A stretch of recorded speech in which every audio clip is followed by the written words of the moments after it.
Patuloy na frontal system magdudulot ng mga kalat-kalat na pag-ulan pa rin na may mga pagkilat at pagkulog sa hilagang bahagi pa rin ng Luzon. Kaya expected na yung bahagi ng kanluran ng Luzon, especially ng bandang Dagupan pa rin, at ilang bahagi ng Central Luzon at ilang parte ng Calabarzon ay makakaranas ng mga ilang kalat-kalat na pag-ulan at mga ilang gloomy nitong maghapon.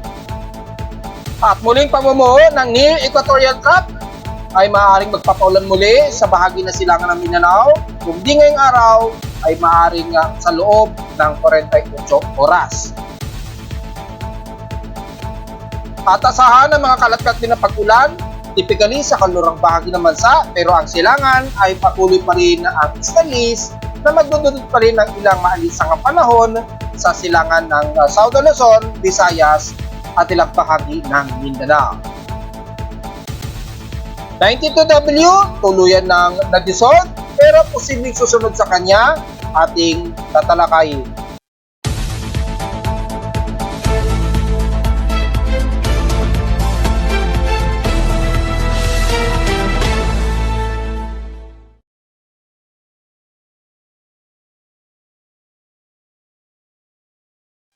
Hello, good morning mga folks. Welcome po muli sa ating Daily Weather Bulletin Analysis para sa araw ng Biyernes, May 10, 2024. Ang oras nating Boss Prime Maga ay alas 9:48 na ng umaga. Patuloy pa rin tayo makakaranas ng mga maalisang panahon, bagamat medyo mababa ito ng konti at dahil sa umiiral po ng frontal system, nakikita natin sa ating Doppler radar, yung water vapor surface, gamit ang ating Doppler radar imagery mula sa data feed ni Pag-asa. Makikitang may mga kaulapan ngayon dito at mga water vapor sa may silangang bahagi ng Baler Aurora, ilang parte ng Camarines Norte at Quezon Province sa silangan na nagdudulot ng mga ilang overcasting gloomy at kalat-kalat na mga pag-ulan at may mga ilang potentially pa na mga moderate rain showers na umiiral. So expected din na magkakaroon ng mga isolated rain showers sa ibang parte ng Metro Manila. Bagamat maliit ang chance nito na naglanaw sa 20% ang chance na uulanin silang bahagi ng Metro Manila ayon sa aking forecast and storm prediction, ay asahan ang mga ilang localized thunderstorms na iiral especially sa may kalurang bahagi ng bandang Zambales o ng bandang Pangasinan area nitong maghapon. At pakikita natin ang mga water vapor nito sa asahan ng mga ilang katapag-ulan lalo na ng mga taga-Aurora region o Quezon Province ngayong araw. Sa current conditions, overcast, gloomy, mahangin po tayo ngayon dahil sa may umiiral nga po na accumulated water vapor sa may silangan. So expected, medyo mahangin tayo, gloomy at partly cloudy ang umiiral din sa amin sa Caloocan. At makikita natin sa live CCTV snapshots ay mga partly cloudy na may mga pagsulpot ng sikat ng araw dahil pa rin sa patuloy natin na maaraw at maalinsangan pa rin. Sa ating lowest temperature na ito lang, na weather station, kaninang 6:24 AM, nakapagtala kami ng lowest of 28.4 degrees Celsius. Pero kahapon, nakapagtala kami ng napaka-maalinsangan pa rin na temperatura, na umabot ng 36 degrees Celsius, kahapon ito ng umaga at 11:03 AM. Ibig sabihin ay pataas pa rin ang aming heat index na nasa 49.5 degrees Celsius ang naging heat index namin kahapon. Itatabi natin sa official na weather station si Pag-asa. Yan. Ay nangunguna sa kanila ang Dagupan sa Pangasinan na may 47 degrees Celsius na init at pandama.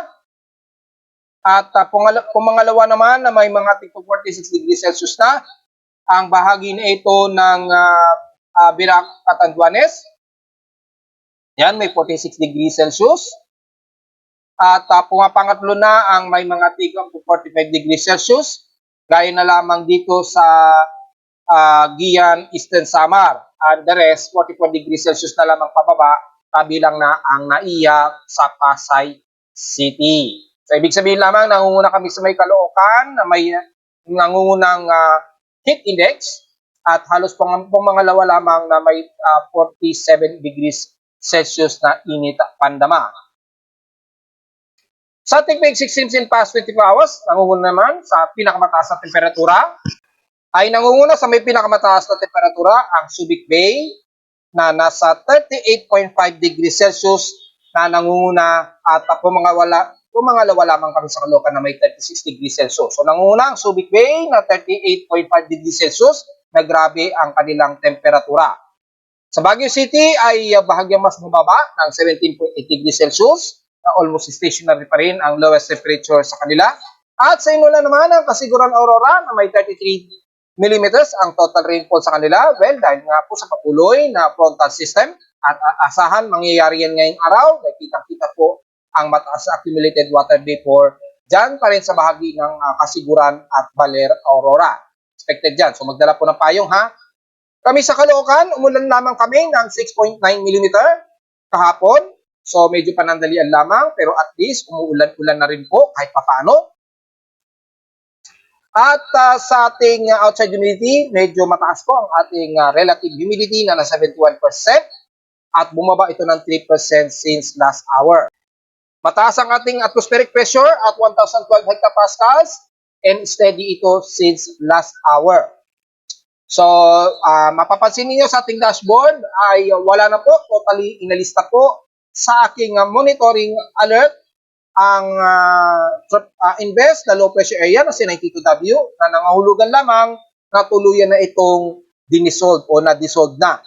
So, wala na po tayong inaasahan na may namubuo o binabantayang low pressure area, bagamat mataas pa rin ang anomaly sa may bandang Indonesian Peninsula dahil sa patuloy pa rin na intertropical convergence zone. Anyway, sa ating space weather status, na natiling may M plus alert pa rin tayo at asahan po ang mga associated po at meron pa rin tayong radio burst sa 10 cm.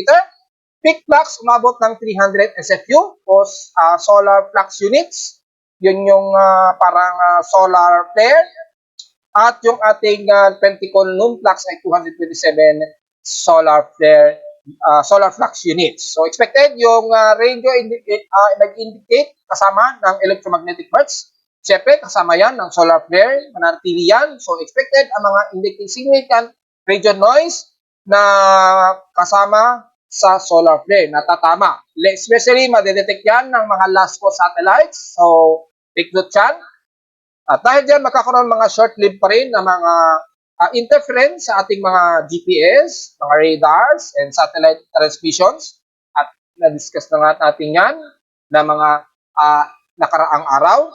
So patuloy pa rin na mataas ang forecast ng KP index natin at ngayong araw ay inasa na natin magsisimula ang pagtaas ng geomagnetic storm at posible pa umabot na yan ng G3 to G4 geomagnetic storm. Kung di man mamayang hapon, bukas sa madaling araw o kinabukasan na ng May 11, 2024. Nasa magtutuloy-tuloy yan hanggang May 12 So, take note dyan at inasa natin minor to moderate at pwede pang umabot ng severe to greater geomagnetic storm. So, most likely, May 11 daw ito. So, tingnan natin kung mangyayari yan. Ang ating S1 solar radiation storm na naka-forecast po na 50% po. So, dahil nga po sa malawak na pag-burst itong AR3634 na lagi natin binabanggit ng sunspots, ito po yun.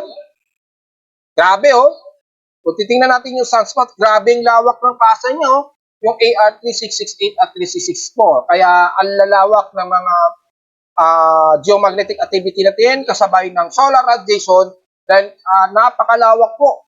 Kung papansinin mo, gatuldok lang ang planet Earth natin dyan. At kung tatabing yan ninyo sa sunspots na yan, gatuldok lamang ang laki ng ating planet Earth. Kung halimbawa, ito yung Earth, itong cursor na ito, pag ididikit natin, ayan ganyan po, kalawak o kalaki, yung sunspot na yun sa sun.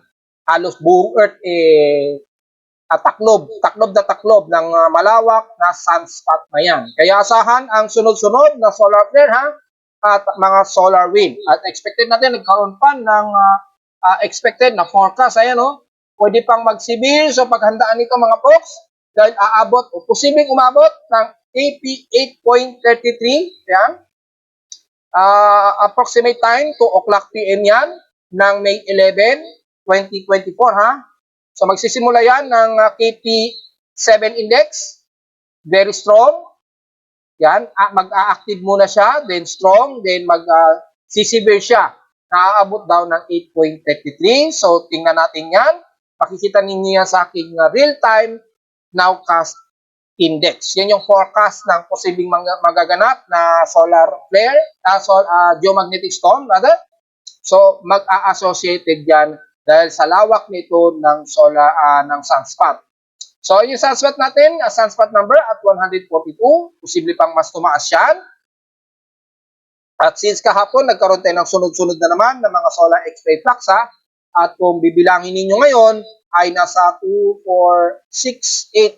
Meron na tayong total of 9 X-ray flux na na-record since May 3. Since May 3, 2024 hanggang nitong kahapon, nitong ngayong araw pala, nagkaroon tayo ng ika-11, 2, 4, 6, 8, 9. Ika-9 na X-flare flux po. At nagsimula ito kaninang madaling araw, 1:23 AM. So tulog pa pala tayo niyan. So tulog pa ang lingkod niyan. Nag-maximize yan kaninang 1:44 AM, oras natin sa Pilipinas, as X1.1 at nagtapos ito ng 2 o'clock AM as M5.7. So ika-siyam na X-flare flux na po pala natin ito na naganap nga po kaninang madaling araw. So yun po ang nangyari. Patuloy pa rin na makakaranas tayo ng mga solar X-flare flux. Tuloy-tuloy po yan mga folks. At dahil since kahapon ay sunod-sunod, dahil nga po sa tuloy-tuloy na associated 10 cm kasabay ng solar radiation ng haring araw, ay expected na magtutuloy-tuloy po yan hanggang ngayong araw. At nagkaroon tayo ng, dahil sa solar radiation storm, ay tumataas na po yung ating solar photon flux at kasalukuyan ay sa section ng 10 mega electron volts ay nasa 1.25 mega electron volts na po ito. So mataas na siya. At expected, kung titingnan natin dito, yung actual ay nasa 1.39 mega electron volts since past 24 hours ngayong araw. Ayan. Yung measurement, ayan. So napakataas po, 1.25 photon flux units. So expected na may mga 10 cm na radio flux na tatama sa Earth na magkakaroon nga po ng mga short-lived interference o radio interference. So alam na po natin mangyayari magkakaroon na naman tayo ng medyo interference sa ating mga transmission. So magkakaroon ng konting miscalculation sa mga weather satellites, telecommunication, GPS natin, yan, yung mga navigation systems, kahit sa mga pangdigma, kapag gumamit ng satellite ang mga cruise missiles, magkakaroon ng discrepancy. Mapapanin ninyo yung sa Poland yata yun, may tinila sila na isang missile drone ng Iranian yata, kung nagkakamali. Papapansin ninyo yung tama ng missile, hindi 100% tumama doon sa target. Nung sumabog siya, nasira lang yung pakpak ng drone at buwagsak sa dagat. Success yun, pero mapapansin nyo na nagkaroon ng misaccuracy. Hindi siya direct hit sa target. Kasi nga po, nakakaranas tayo ng at least but limited na radio interference. So, yung mga transmission ng satellite, nagkakaroon ng limited transmission. So, asahan po yan na tuloy-tuloy ng mga miscalculations at kasama na ang ating mga internet connection. So, tumataas ang ating photon flux, hindi po yan maganda. Bagamat mga minor, moderate yan, hindi pa rin maganda dahil magkakaroon pa rin tayo ng mga limited radio interruption. Siyempre, alam na natin mangyayari sa ating magnetosphere at expected ang pagtaas ng ating auroral activity o yung northern lights. Yan, expected po yan, tataas kapag nag-hit na po ang geomagnetic activity Inuulit ko, expected, posible daw umabot ng severe geomagnetic storm once na umama ito sa Earth. Ayan, kung titingnan natin dito sa forecast ng plasma density, posible pa nga itong umabot ng 700 to 800. So, posible nga talaga magiging severe. Yan yung 8.0 kP index na tatama sa Earth. Dahil mukhang direct hit, natatamaan tayo, ayan ng plasma energy dito mula sa solar wind. So take note yan mga folks expected Sa ngayon, yung ating D-region absorption ay nasa at least 20 MHz. Maaaring mas mag-severe yan once na tumama ang malalang geomagnetic storm. Nanatiling mababa o poor ang high frequency conditions natin between 20 to 80 meters high. So take note po yan ha, kung di mamayang gabi, madaling araw bukas or sa araw mismo ng May 11, 2024 ay makakaranas tayo ng posibleng hanggang severe geomagnetic storm. Samantala, nasa moderate na naman ang thermal anomaly ni Taal. So silipin natin kung ano ang status. Nasa 13 megawatts ang variable radiated power, so almost stationary lamang. Pero ibig sabihin lamang mataas ang magmatic intrusion kay Taal. So posible na naman ang mga phreatic eruption. Kung sisilipin natin, nasa nominal pa rin yung kanyang fire detection centroid. Yan, nominal siya so far. So almost stationary at 320 plus na brightness niya. So patuloy ang aktibo ng magmatic intrusion ni Taal. So maobserbahan na lamang mga folks, lalo na sa mga kabatang natin, the expectancy na magkakaroon ng mga matataas at posibleng mga volcanic tremors. Take note. Kung sisilipin natin sa live CCTV, hindi snapshots, live ito, makikita natin ang very hazy at umiiral na SO2 emission sa paligid ni Taal. So bantay na lamang natin yan mga kabatang at magmask po tayo dahil makapal po ang ibinubuga niya ng mga SO2 emission. Samantala sa synopsis naman mula kay T-Box sa lagay ni Taal kahapon. Yan. Merong 7 volcanic tremors po na tumagal ng 2 to 4 minutes ang haba. Pero natiling mababa ang SO2 emission at 2,346 since May 9, 2024. So kahapon po yan. So lumalabas, latest po ito, 2,346 tons a day po ang nire-release. So pananatiling pag-increase pa rin ng pinaka-Taal caldera nito at expected ang mga ilang volcanic tremors. Nakapagtala nga po ng 7 volcanic tremors. So alisto at tabantayin po natin ito mga folks dahil medyo mayanig ang paligid ni Taal Volcano. Sa latest natin sa high tide and low tide, kasalukuyang high tide tayo ngayon at magma-maximize ito mayang 29 minutes na high tide. So exact 10:35 AM ngayong umaga. Kung sisilipin natin kung aabot ba ng mahigit sa 1 meters ang taas, yes, aabot po ng 1.3 meters po ang taas nito mamayang 10:35 AM. Ayan. So, sa mga mangingisda natin, pwede pa rin kayo lumayan sa pangpang ng Manila Bay. Diyan, at malalim na rin po. At sa mga maliligo, ingat po dahil malalim po ang level ng karagatan na ito. 1.33 meters po ang lalim. So, delikado po kung magsosolo po, lalo na sa mga chikiting na gustong maligo sa pangpang ng Manila Bay o bandang Cavite. Ingat na lamang mga folks at kumari magkaroon kayo ng kasama dyan sa pagpapaligo. At sa ating almanac, sumikat ang haring araw, kaninang 5:29 AM, nasang lulubog ito mamayang 6:15 AM. At may 4% illuminated na po tayo na waxing crescent, so pwede na tayong mag-report. Sisikat ito, sisikat lamang ito ngayong 7:05 AM. At nasa moon elevation ito na 39 degrees, ayan.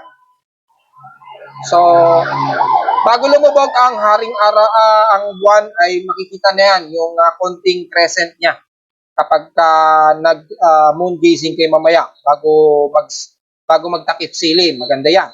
At lulubog ito mamayang 8:37 PM. So, maganda nga po siya na makunan. At sa ating local weather outlook, para ngayong weekend, inasa natin, partly cloudy daw ang maghapon natin. May chance po tayo ng pag-ulan, 19 to 20% chance. So kung hindi man sa Caloocan, hopefully ulanin uli kami mamaya-maya, lalo na mamayang hapon, ay maaring dyan sa silangang parte ng Metro Manila, malamang sa may bandang Taytay Rizal naman o Quezon City o dyan sa may bandang Quezon Province uli, dahil nga po sa may frontal system tayo dyan. Expected dyan mga folks, hopefully magkaroon ng mga ilang kalat-kalat na pag-ulan dito sa Metro Manila at sa may kanluran ng Northern Luzon, especially ng Zambales o ng bandang Pangasinan, expected din daw mga kalat-kalat na pag-ulan dyan. Didiscuss natin yan mayroong konti. So, mayroon tayong 19% chance to 20% chance sa ulanin. Bukas, ganun din daw, partly cloudy ang maghapon. Pero mas mababa ang chance na pag-ulan at 3%. Kaya sa lowest temperature expected natin, maglalaro ngayong araw sa hanggang 34 degrees Celsius. ang highest temperature. Pero bukas, balik na naman daw sa napakamainit na temperatura ng Sabado na aabot ng 38 degrees Celsius. Lowest temperature expected natin maglalaro sa 27 to 28 degrees Celsius. So, diretso agad tayo sa ating ginagamit na satellite imaging. Makikita po natin dito sa ating infrared VIR ang kaulapan nito, dulot ng frontal system. Yan, asahan po ang mga kalat na tapang-ulan dyan sa bahagi ng Northeastern Luzon. So, damay na ang bandang Apari, pababa na yan ang Cagayan Valley, Isabela hanggang Kasiguran Aurora. At damay na po ang Balang Baler, Aurora at nakikita natin sa satellite ng Doppler radar ang water vapor area. So, expected na kasalukuyan na inuulan ngayon dyan sa parte na yan ng Baler, Aurora o Kasiguran. Nagdala po ng payong. At least, mapapawi ang grabe munang temperatura ninyo dyan. At least, kahit papaano. At asahan ang mga pagtulog at pagkidlat po. So, ingat na lamang mga folks. Kabilang na ang Batanes Group of Islands. Asahan din daw ang maghapon. Ditong maghapon ay mga pagtulog at pagkidlat din daw naiiwas sa may bandang Pangasinan pa rin. At ilang bahagi ng pagitan ng Ilocos Norte at Ilocos Sur. Yan, especially ng Cordillera Administrative Region. At ilang bahagi dyan sa may bandang Nueva Vizcaya at Nueva Ecija. At ilang parte ng Bulacan magkakaroon ng mga ilang kalat-kalat na isolated rain showers na may ilang pagtulog at pagkidlat. Posible rin na may mga kalat-kalat na pag-ulan sa Metro Manila at nabanggit ko nga po, naglalaro sa 19 to 20% chance ng ulan. At pag pumasok yan, malamang maglalaro na naman sa 6.9 to more than 9 millimeters ang total rainfall. At least kahit paano yan. At ilang bahagi ng Zambales, magkakaroon din daw ng isolated rain showers base dito sa ating water vapor. Heavy rain ba aabutin? Sa kasalukuyan ay may mga ilang cluster lamang ng heavy rain potential sa may bandang Aurora region, sa may Quezon province. So just in case, ingat po sa posibleng flash floods. Pero the rest ng Luzon ay mga light to moderate lamang ang nakikitaan natin mga folks. So take note dyan. Kabilang na ang ilang bahagi ng Mindoro sa Oriental Mindoro at ilang bahagi ng Palawan. Magkakaroon ng mostly cloudy, gloomy at mga kalat-kalat na mga pag-ulan. Typically, light to moderate showers lang din.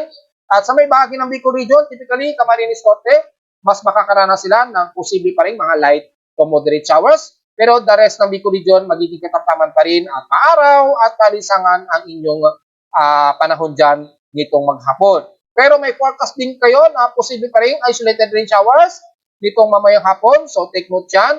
And the rest ng Southern Luzon, magiging maliwalas at maalinsangan pa rin ang panahon. Magiging partly cloudy nga lang habang umiiral ang maghapon. So take note yan mga folks. At dahil dyan, kasama na ang northern part ng Visayas na magiging maliwalas maaraw at maalinsangan. Kabilang na ang silangang bahagi ng Eastern Samar Region at Sorsogon sa may bandang Bicol Region, Masbate, Romblon, yan, Tabias Island, kasama na po yan. Leyte at ilang parte ng bandang Metro Cebu, Bohol at dyan sa may bandang Siquijor area o Marinduque ay kasama po na makakaranas ng maaliwalas at maalinsangang panahon. Pero pagdating sa may bandang kalurang bahagi ng Visayas, especially sa katimugang bahagi ng Panay Island at Negros Oriental ay magkakaroon ng mas maulap at posible pa rin mga ilang kalat-kalat na pag-ulan na may ilang pagkilat pagtulog gaya ng naranasan kahapon. Kung gagamitin natin ang Himawari Satellite Imagery, makikita po dito pag nag-load ito.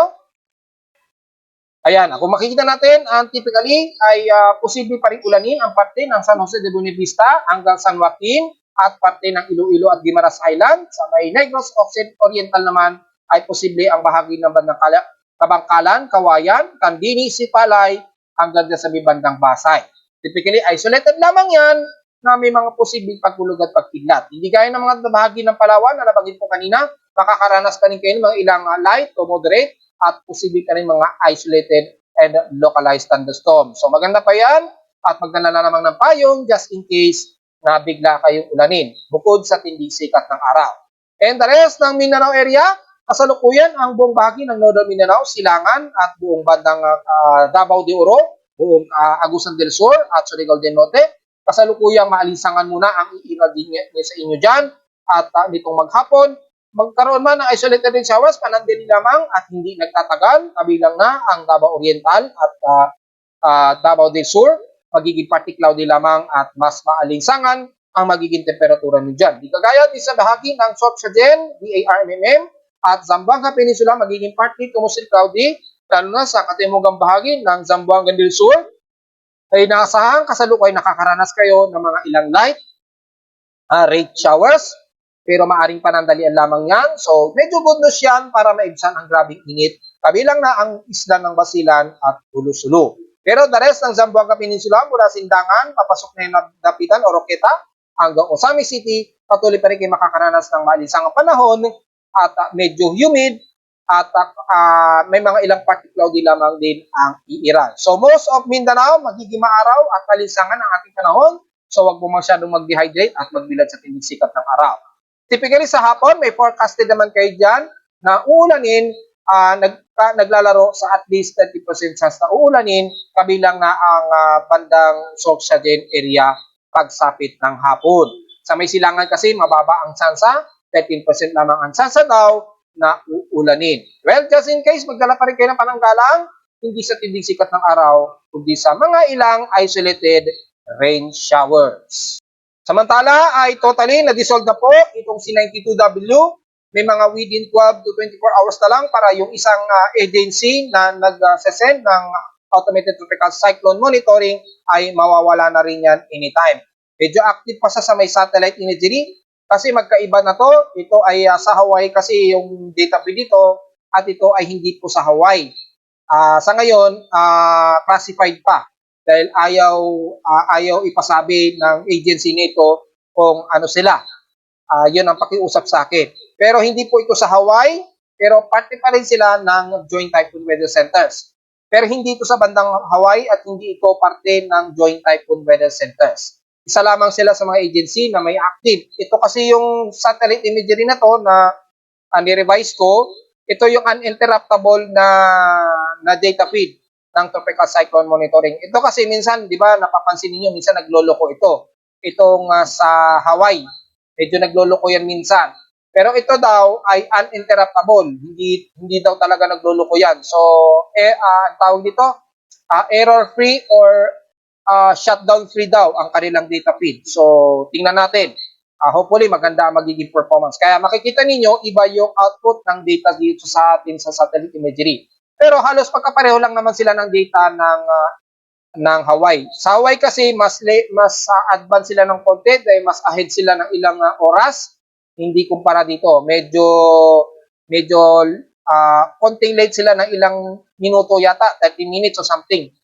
Kasi ang clue nito may bandang European area ang automated tropical cyclone prediction monitoring system to.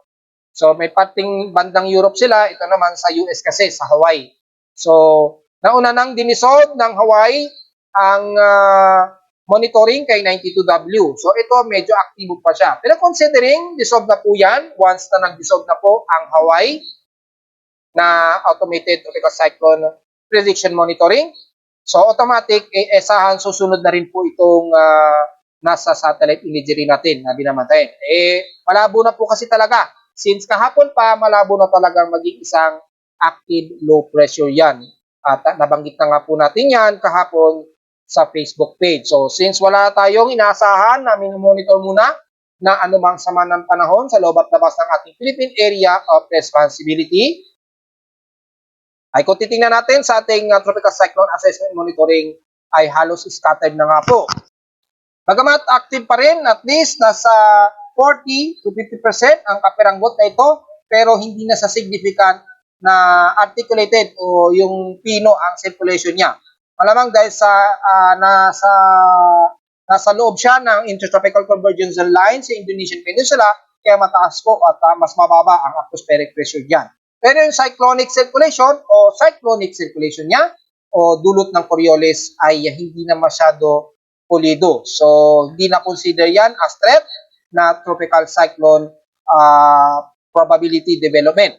So, mga trough na lamang yan at gaya na aking sinasabi ay maaaring mabuo na lamang yan as trough ng remnants ng low pressure area nga po na nasa 90W. Pero yung magiging ganap po active low pressure area ay talagang napakalabo na talaga mga folks. However, sa ating global spectral model, kung makikita natin, mukhang may binapakitang susunod kay 92W. At nabanggit na nga po natin yan since isang araw, di ba? May posibleng sumunod kay 92W. However, extended forecast pa lamang ito ng global spectral model. So, titingnan natin, obserbahan natin in real time kung mangyayari yan. Dahil masyado pang malawak kasi dito sa ating West Pacific Basin, or kung maaaring mag-split na naman itong dalawa to o manganganak. Kasi nung natatandaan ninyo, si 90W nanganak, di ba? Kaya nagkaroon tayo ng 91W, then nanganak na naman at nagkaroon tayo ng 92W. So, posibleng mangyari yun dito sa mga susunod na araw. So, obserbahan natin kapag kung sakali manganak na naman itong anomalies na to na nasa may bandang intertropical convergence line. Sa ngayon, wala pa tayong nasahan na sama ng panahon sa loob ng 3 araw. At since remnants na lamang yan, ni 92W ay asahan na magiging mas maulan ng bahagi ng Indonesian Peninsula at grabe ng araw ang mga pagbaha sa kanila at nagkaroon na ng sunod-sunod na mga paglubog ng baha. So sa Pilipinas, medyo paghandaan po natin yan, lalo na pagpasok po ng La Nina ha. Sa ngayon, ay patuloy pa rin tayong umiiral na easterlies. Ayan, na magdudulot pa rin ng humid at maalisangang panahon at mga ilang kalat-kalat na lamang ng mga muna ng mga pag-ulan at dahil na sa may medyo umiiral na frontal system dito. Pero maaaring panandalian lamang yan mga folks at magtutuloy sa susunod na mga araw. Ang forecast extended nito from May 13 to May 15, 2024 yung extended forecast niya. So, sa loob ng 3 araw, wala tayong inasahan, nasa ng panahon. Pero sa pag-alon ay mataas po ang alon sa extreme Northern Luzon hanggang sa bahagi ng Kasiguran Aurora, baybayin ng Isabela at Santa Ana. Sa loob ng 24 oras, medyo aabot ng 1.25 meters ang lalim. Kaya medyo iwas-iwas muna sa area na yan mga folks ngayong araw. Probably bukas na lamang siguro kayo pumalaot. Pero in the rest ng buong bansa, wala namang magiging problema. Pwede po kayo lumayag dyan dahil wala namang nakataas na gale warning. Mula sa may bandang Southern Luzon, on coast, east coast ng Visayas at Mindanao area. So wala tayong magiging problema dyan mga folks. Sa computer models ay makikita ninyo, wala na po tayong nakikitaan dito. At dahil nga po sa sinasabi nga natin na dissolve na ang mga low pressure areas o invest na ating binabantayan, ay wala na rin ipinapakita dito according kay GFS. So wala na tayong masyadong babantayin muna sa ngayon, maging kay ECMWF. At patuloy pa rin ang mga trough na pamumuo dahil sa patuloy na intertropical convergence lines dyan sa Indonesian Peninsula. So expected yan anytime na mayroon na namang mga invest na posibleng mabuo. Kay NABGEM ay kung titingnan natin, medyo may pinapakitang shallow trough na namumuo at parang kumikilos papuntang bandang southwest ng Guam. So tingnan natin at very insignificant pa naman yan sa ngayon. So lumalabas ay wala pa tayong namamataan approximate sa loob ng 3 araw. So balik uli sa dati na magiging concern na lamang natin is yung easterlies at yung alinsangan na naman na iiral. Kaya lang dahil sa nagkaroon ng frontal system dito, ay asahan ang mga kalat-kalat na pag-ulan na may ilang mga pagkilat at pagkulog sa nabanggit nga natin sa hilagang bahagi ng Luzon. So yun muna magiging concern natin maghapon. However, may turing niya ng good news para naman ma-control at ma-minimize yung grabing init na nararamdaman natin since noong nakarang araw. So medyo maganda yan at medyo good news sa ngayon yan na may frontal system tayo at magkaroon ng mga ilang kalat-kalat na pag-ulan. Sa ulat lindol, mukhang malinis sa aking seismograph pero may mga ilang mahihinang paglindol kaninang madaling araw, 3 o'clock AM dito. So kung titingnan natin yan, kung anong oras yan sa data feed ni P-Box, mga 3 AM, nagkaroon nga tayo ng magnitude 4 sa may Donsol, Sorsogon, which is na-detect na aking seismograph. Pero dahil mahina lang naman, ay hindi nag-alarm ang aking seismograph dahil magnitude 4 lamang ito na may lalim na 2 kilometers. Naganap ito 3:07 AM. So, titignan natin dito. Yes, tama po. 3:07 AM po naganap ito.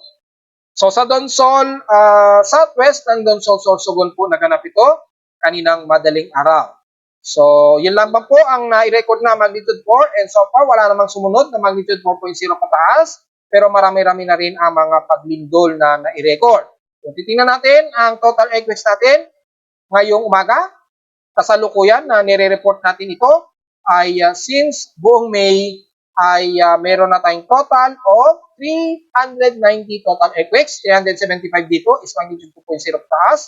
12 dito ay magnitude 4.0 pataas at 3 na ang ating magnitude 5.0 pataas. And the rest, wala pa naman tayong naitala na magnitude 6 pataas sa loob na at papaligid ng Pilipinas. So far, ay yun lamang ang total earthquakes natin sa ngayon. So far, kamustahin natin ang lagay ni Angat Dam? Well, mula kahapon ay nasa 184.38 meters ito. Ngayon ay nasa 183.99 meters na lamang. So, negative 1.51 meters na po ang pakulangan nito sa pinaka-critical level. So, napakalaki na po ang kulang kay Angat Dam. Patuloy pa rin itong pagbaba. So, take note yan mga folks. At si Magat Dam at Caliraya, mukhang normal na po sila pareho. Nasa elevated na po yung kanyang wala na siya sa pinaka-critical level so far, si Magat at Caliraya Dam. So, ang problema lang natin ay si Angat Dam dahil ito yung nagsusupply sa Metro Manila. Patuloy pa rin ang pagbaba niya mga folks.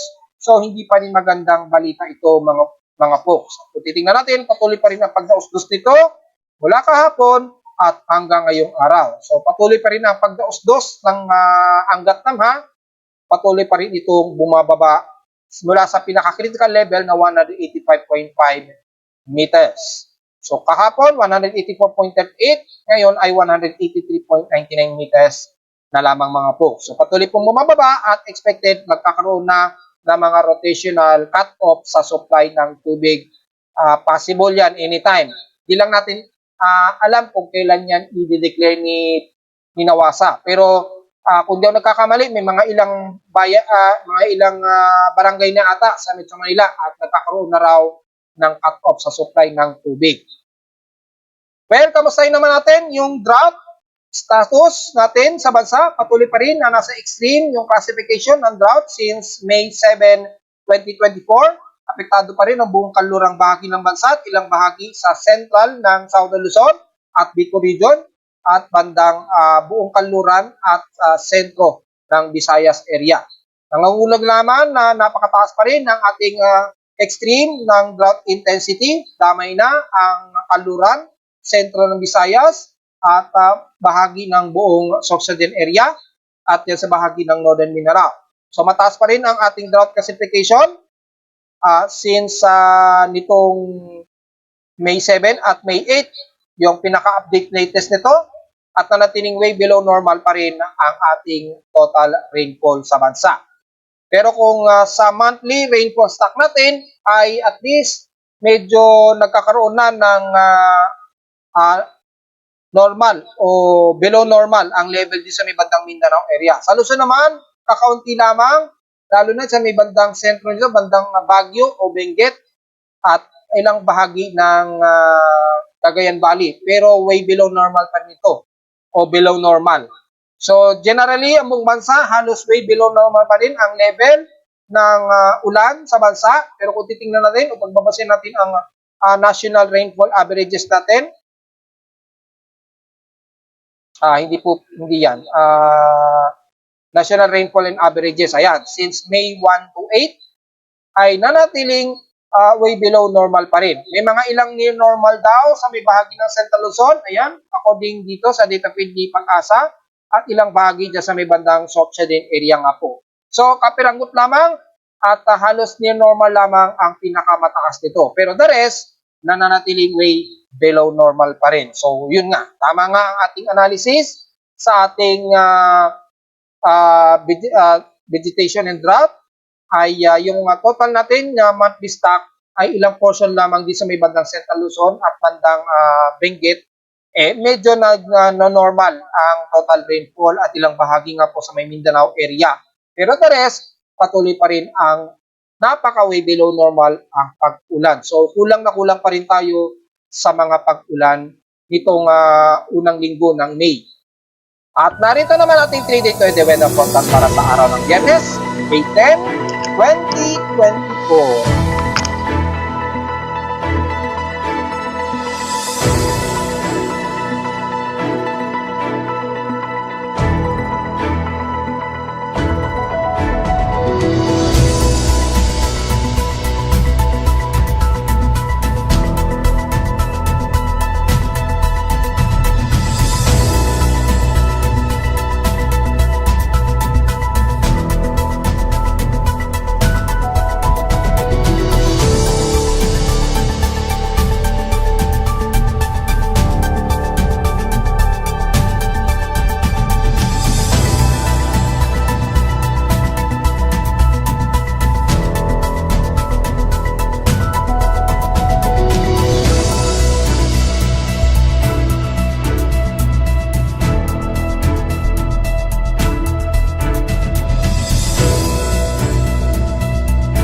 hanggang dito na lang po ating daily weather bulletin at analysis para sa araw ng Biyernes, May 10, 2024. Huwag po kalimutan mag-like, share, subscribe po sa ating YouTube channel at visit nyo lamang sa ating website na www.pimoweather.com para sa mga detalye na gusto nyo malaman na hindi natin nasama sa ating balita ngayong umaga. At makikita naman ninyo yan, dynamically naman yan nag-update. At visit lamang din sa aking website para sa gustong malaman ang dynamic monitoring mula sa weather station ko sa Caloocan at sa dynamic data feeds mula sa iba't ibang weather agencies. Maraming salamat po mga folks and happy weekend po sa ating lahat.